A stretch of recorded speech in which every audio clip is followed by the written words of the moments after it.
বাগেরহাটের 4টি সংসদীয় আসন পুনর্বহালের দাবিতে বাগেরহাটে চলছে জেলাব্যাপী সকাল সন্ধ্যা হরতাল।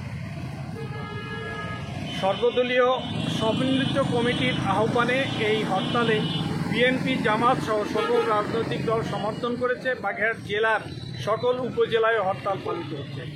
হরতালের কারণে মোংলা বন্দরের পণ্য আনা নেওয়ার কাজও বন্ধ রয়েছে। জেলার 4টি মহাসড়কের 48টি রুটের দূরপাল্লা সহ সব ধরনের ট্রাক, পণ্যবাহী কাভার ভ্যান চলাচলও বন্ধ রয়েছে। হরতালের সর্বশেষ পরিস্থিতি সম্পর্কে এখন আমরা কথা বলবো জেলা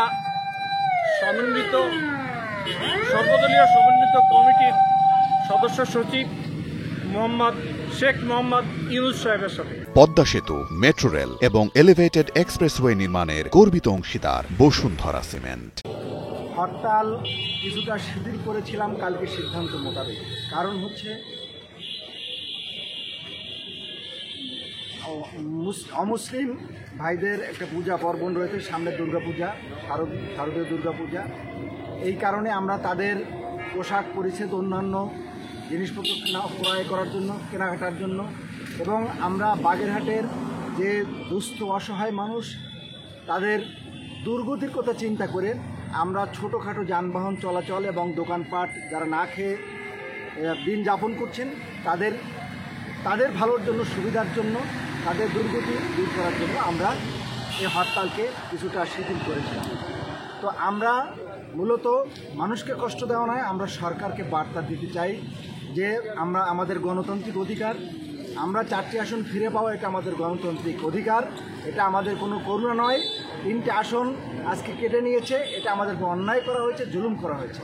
আজকে বাগেরহাটের সকল সর্বস্তরের মানুষ আমাদের সাথে আছে, আন্দোলনের স্বতঃস্ফূর্তভাবে সমর্থন করেছেন এবং আমরা আইনি পদক্ষেপ গ্রহণ করেছি। পাশাপাশি আমরা আগামীতে আমাদের যদি অধিকার ফিরিয়ে দেওয়া না হয় তাহলে আমরা বৃহত্তর কর্মসূচি এবং সহ অসহযোগ আন্দোলনের মতো কর্মসূচি আমরা দিতে বাধ্য হব। আশা করি আমাদের গণতান্ত্রিক অধিকার এবং শ্রদ্ধা, সাংবিধানিক অধিকারের প্রতি খেয়াল রেখে আমাদের 4টি আসন ফেরত দেবে। ধন্যবাদ। বাগেরহাটের দিনব্যাপী হরতাল সম্পর্কে আপনারা শুনছিলেন আন্দোলন সংগ্রাম কমিটির সদস্য সচিবের বক্তব্য। এই ছিল বাগেরহাট থেকে হরতালের সর্বশেষ আপডেট।